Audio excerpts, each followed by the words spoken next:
Story time with Stephanie Story. Hi, my name is Stephanie Storey. Welcome to my show Story Time, where I get to interview other authors. My guest today, I'm very excited about. He has covered comedy in Minneapolis, St. Paul since 2007 for outlets like City Pages, The Growler, The Thrillist. But he has a new book out, just out this spring in 2021, called Funny Thing About Minnesota: The Rise, Fall, and Rebirth of the Twin Cities Comedy Scene. Welcome to the show, Patrick Strait. Hey, thank you so much for having me. This is so great. Thank you for being here and coming to talk about Minnesota comedy with me. Yeah. Okay, for people who are not, like me, married to an old-time Minnesota comic, because my husband used to do stand-up comedy in Minnesota, tell my viewers at home who are comedy fans, maybe don't know the importance of the Minnesota comedy scene, why the Minnesota comedy scene matters when you're looking at the broader swath of comedy in the world in the United States. Tell people at home basically why they should care about Minnesota comedy. Sure. So, it's funny because I think for a lot of people, myself included, stand-up comedy has always been one of those things you just kind of assume has been around forever, right? I mean, you think like, oh, there was Bob Hope and there was, Bob Newhart and there was all these guys from, way back when. You're like, oh, comedy's been around forever. The reality of the situation is back before like the late 70s, outside of maybe like New York and Los Angeles, there really wasn't an established comedy scene, so to speak. Stand-up comedy was still one of those things that was kind of it was very niche, like you'd see it on TV here and there, but it wasn't something that you could just go out on a Saturday night and see. And Minnesota was actually one of the first towns where it really kind of got its start and where it actually started to build up a scene. What I mean by scene is individuals who were from here, who started doing comedy here and started to build up their following. So they started to establish rooms that were specific to comedy. They started to, really kind of teach people what it was like to go to a stand-up comedy show, because up until that point, people had never been to see a real live regular stand-up comedy show. So, whether it's the individuals that have come out of Minnesota, guys like Louis Anderson and Scott Hansen and Jess Cesario, and then you have people who came a little bit later like Liz Winstead and all the way into, the 80s and 90s and 2000s with, folks like Mitch Hedberg and Maria Bamford and all these other great comics. That all really happened because a group of people got together in Minnesota and said, well, we want to tell jokes. Like, we want to do stand-up comedy. Nobody else has really kind of set the roadmap on how you do that. So we're going to kind of just blaze our own trail and figure it out as we go. And because they did that, it really kind of created this opportunity for not just people from Minnesota, but, other stand-ups and other comics and other people who wanted to get involved in comedy to come through and to learn and to kind of see this is how it's done and to really cut their teeth and build that following. So, it's funny with Minnesota, because I think a lot of times, especially people from Minnesota, we really like to celebrate our influence on music. Everybody talks about Prince and things like that.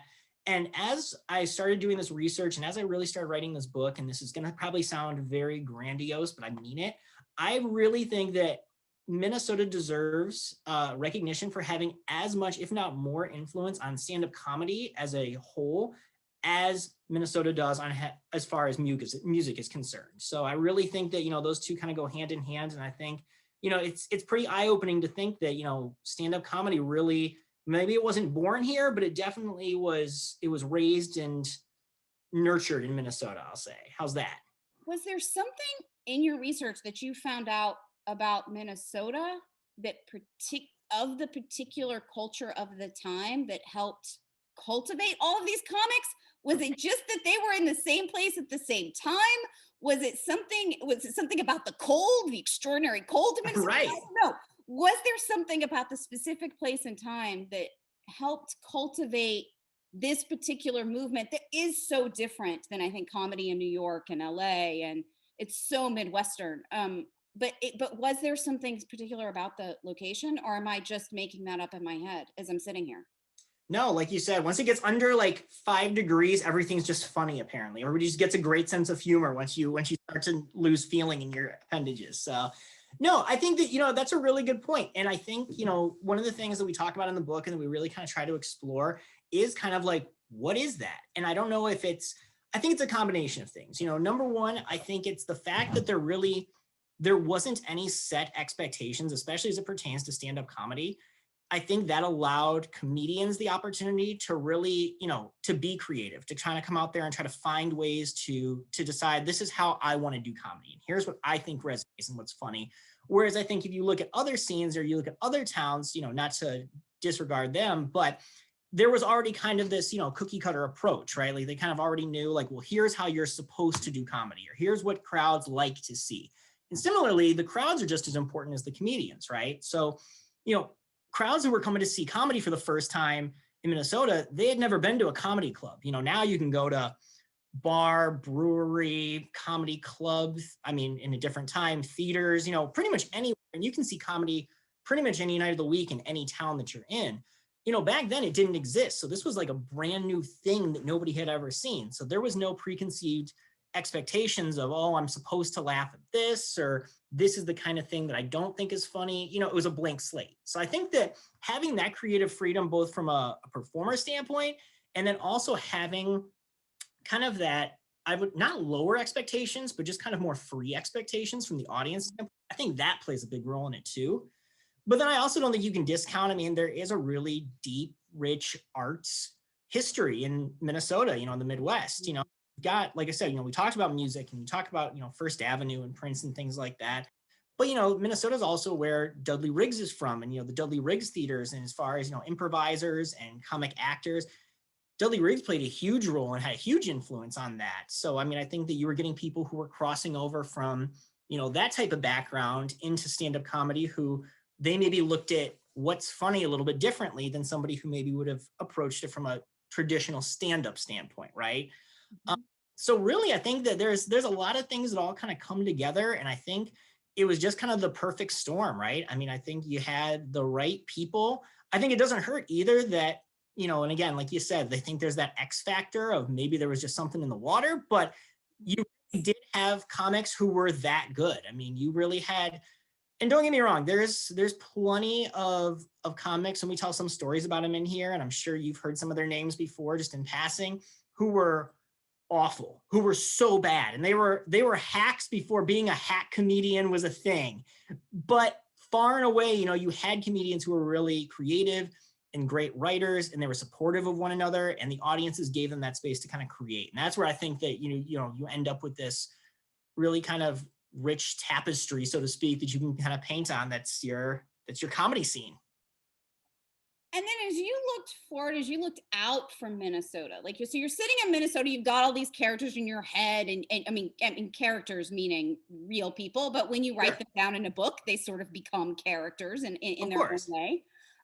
You've got all these people in your head, and then you start looking at the broader comedy scene. Can you, what are the places where you actually see the ripple effect coming out of Minnesota impacting New York and LA? The big one for me is I used to work for Liz Winstead, who is from Minnesota and is the co-creator of The Daily Show, which had an enormous cultural impact. Yeah. Stanford, some of the other names you mentioned, Louis Anderson.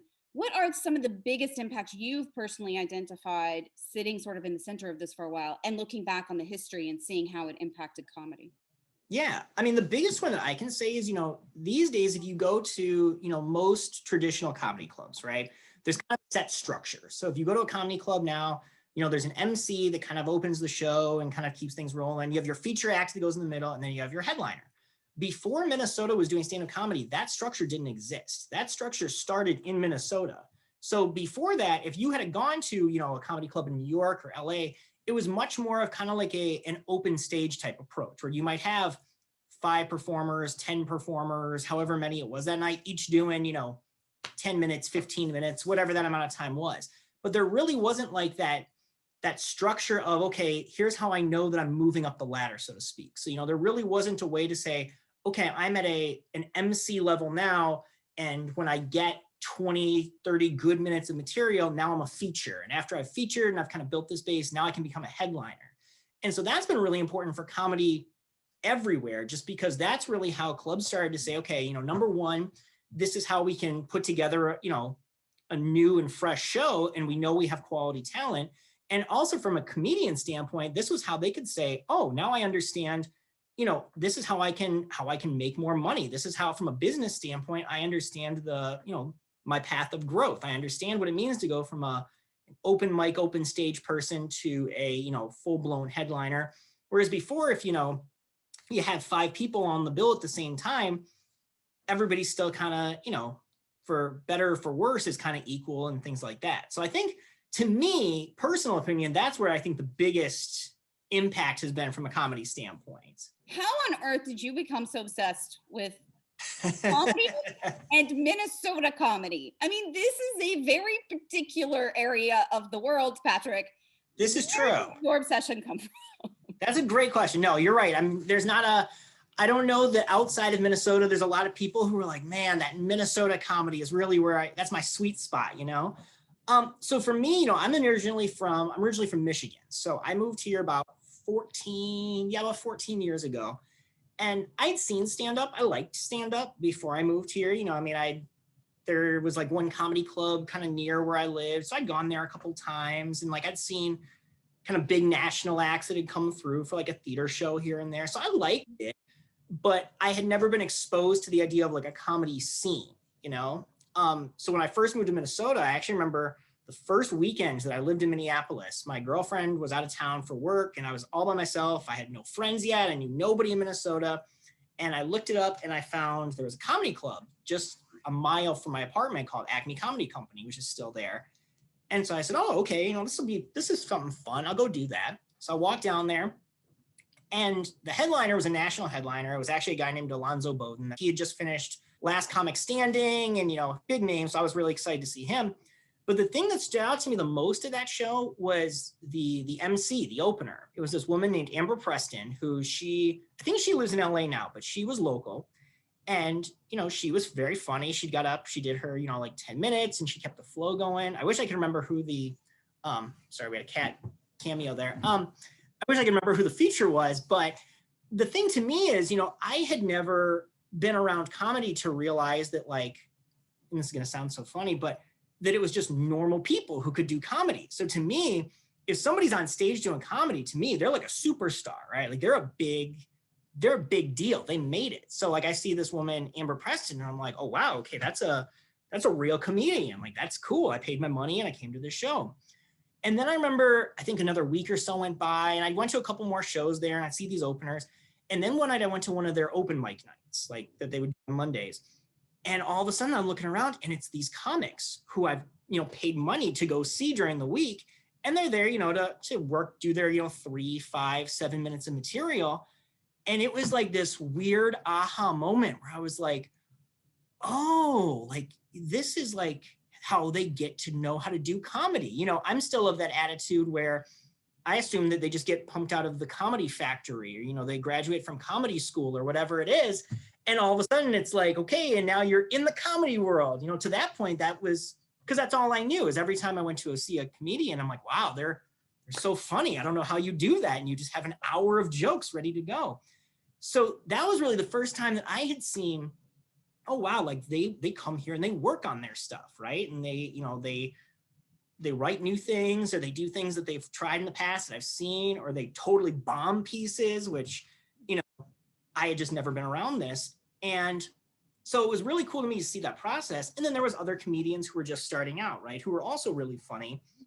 And, you know, I'd see them do their 3 minutes, 5 minutes. And it's funny because even though I knew that this was like an open mic thing, right? Where you could go up, anybody could go up if you really wanted to me, it was still very much like there was a big gap between, I'll call it normal people and comedians. To me, it was still like, wow, these guys are still like a big deal. Like they're doing 3 minutes at Acme Comedy Company on a Monday night. Like they've made it. You know, I don't know anything about this stuff. So it's funny because then over time, you know, I started looking for, you know, other places to see comedy in town. And every place I found, whether it was other comedy clubs, you know, inside the Mall of America, we had a comedy club here, whether it was, you know, bar shows, there's a pizza place not that far from me where they had an open mic every week. You know, I'd go down there and I'd be like, oh my gosh, there's a comedy show here. And again, it sounds so naive, but to me at the time, I'm like, I can't believe you can just have like a comedy show at a pizza place on like a Tuesday. Like that's crazy. Because to me, comedy is still like, you know, it's like going to the movies. I'm like, well, no, don't just have movie stars like running around on like a Tuesday, like acting out their parts. And so I think, you know, this is my long-winded answer to your very short question. I as far as being an obsession, I think it was the learning process of seeing like, oh, wow, so this is how kind of comedy's made, right? And it was the first time I ever felt like I could see all the pieces of any piece of entertainment. You know, I'm not a musician, I'm not an actor, I've never gone to a, you know, I'm not going to go to a band rehearsal, I'm not going to go to a, you know, I'm not going to an acting class, I'm never going to see those things, but I can see how comedy happens. I can see how that gets built from somebody who's brand new and trying to figure it out to getting to the point where it's like, oh, they've got it figured out now, like they really are.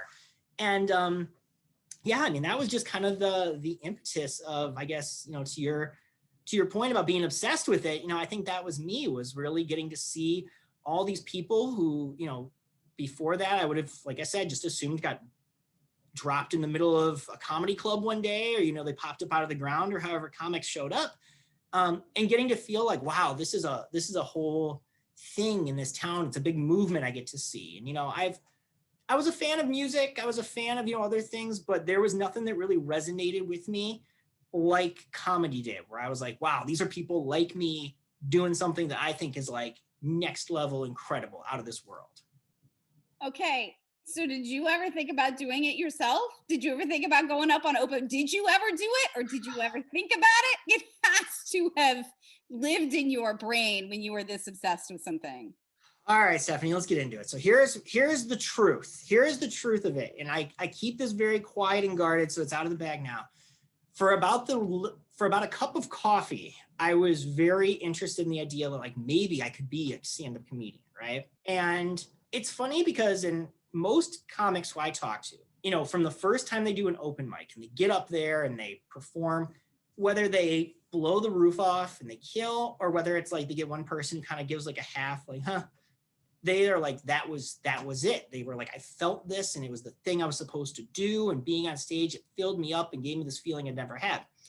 And so, you know, I watched it and I was like, yeah, it looks like it'd be a lot of fun. And so I went up and I did an open mic and it went fine. And I got done and I was like, that was okay. Like that was kind of my feeling on it. Like it just, I didn't mind it. It wasn't bad. I didn't tank. I think I would say my official review, if I had to give myself one, was okay. I think that's probably about as well as I would say I did. But you know, I got done with it and I was like, that, you know, I could take it or leave it. You know, it was one of those things where I was like, it wasn't the experience of a lifetime for me. So, I mean, I did a few more. I can say, honestly, I probably have done maybe 5 open mics or something like that over time. And I think my, like I said, my own opinion is that I think I've done fine. I don't think I've ever bombed an open mic. I also don't think that I've just completely leveled the crowd at an open mic. But it didn't hit the same way that it did for comedians. And that's how, you know, I knew I loved stand-up comedy and it was such an incredible thing for me, but it wasn't something I needed to do. You know, it wasn't something that, oh, I have to be a part of this. Like there was other ways I could be a part of it. And one quick story, I gotta tell you this, because this, as long as we're talking about open mic, I gotta tell this story. So there's a young woman from Minneapolis, and her name's Andy Erickson. She's incredible comedian. She's back here now, but she actually was out in LA for a few years. She was a finalist on like Last Comic Standing, and there was a show like a year or two ago called Screen Queens that she was one of the stars of. She's had a really great career. And she's out of Minnesota, like I said, stand-up comedian. The reason I bring her up is because the very first time that I was like, I'm going to do it. I'm going to go do stand-up comedy, and this is it, and look out world, like I'm taking over. This is my fast track to stardom. I went down to the same club, Acme Comedy Company, and I signed up. And they do this thing at that club where if you put a star next to your name and you say it's my first time doing comedy, they guarantee that you get up that first night. So you get your 3 minutes of time. So they put out the list. I'm all excited and I'm pumped up and things like this. I'm ready. And Andy Erickson is also doing her first set ever that night. And she gets called up before me. And to this day, I would say I've probably seen 2,000 live comedy performances. I don't think I've ever seen anybody kill as hard as she killed in that 3 minutes. I mean, it was honestly probably the funniest 3 minutes of comedy I've ever seen. It was her first time. She had a handful of friends and family there, but I mean, the place was losing it. Like they would have let her stay up there all night. and I got to follow her. So she went, and that was the launching pad of what's been an incredible career for her.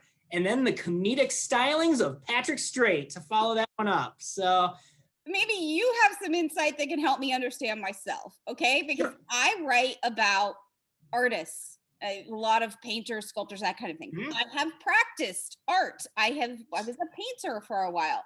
Thoroughly enjoyed it. I am not still a painter, and do not, other than like as a hobby, do Yeah. not feel a need or a particular drive to be a painter or a sculptor or any of the arts that I write about. And yet I am compelled to write about them and try to understand them and try to dissect them. Why, if you are not, if why, when you got up on that stage and it didn't make you say, oh my gosh, this is the greatest thing ever, why are you still so interested in understanding the culture and the people and who do it?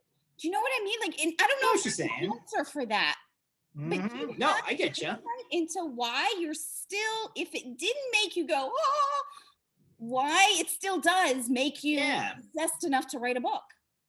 So I think if I had, so I mean, first easy answer is, I don't know, maybe it makes me feel better about myself because I've met some real train wrecks of comedians. And so I'm like, oh, I'm doing way better than them. I don't know. That's the easy answer. But no, seriously, and you can appreciate this because you just said, that you'll talk about sculptors and painters, individuals who do all these types of things.